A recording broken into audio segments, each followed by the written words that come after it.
remember a quote from John Kabat-Zinn, who is a doctor very influenced by Buddhism, and he said in one of his meditations, life itself is the spiritual practice. He said, we often take on spiritual practices, and that's important to do as ways to focus our attention on God, whether it's journaling or certain kinds of prayer practice or Bible reading. But he said life itself is the spiritual practice.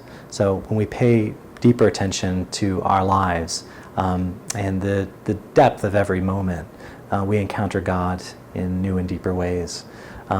And the verse that became really important for me was John 10:10. I came that they might have life and have it abundantly. And I really used to think about that verse in a much broader sense.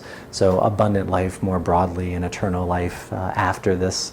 And what I tried to pay attention to then was the abundance that God provides in each moment of every day.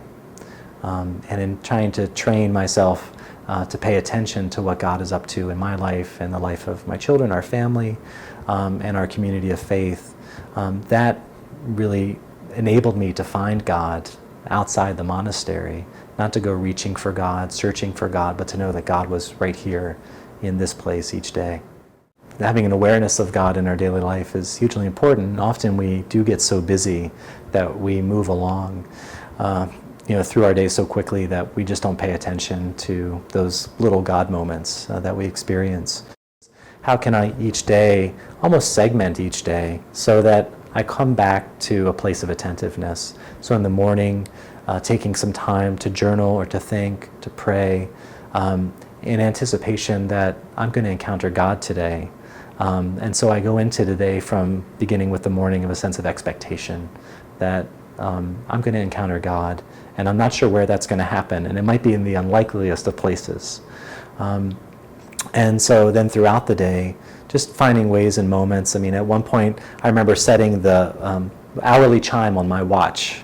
The digital watches will chime every hour, just as a little bell of mindfulness, as a Buddhist would say, of calling me back to awareness and attentiveness to not only, what's going on kind of right here and right now. Often we, live in the past, we live in the future, we're thinking, looking back, we're looking ahead, and so often we're just not right where we need to be.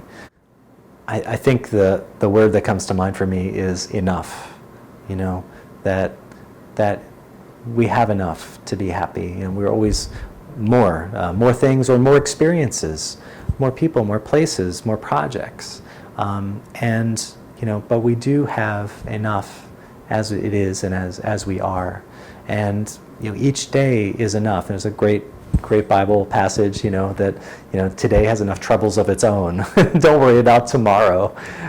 In fact, it was one of my teenagers at my church that reminded me of that passage recently. It was good wisdom, and so rather than kind of rushing ahead, looking for something more elsewhere, to realize that this day, in all its gifts and challenges, is enough for us. Spiritual practices do call us to contentment, and to realize that we don't need to go chasing after so much, that we can really be appreciative of what we do have, and that this moment in itself is sufficient for our needs.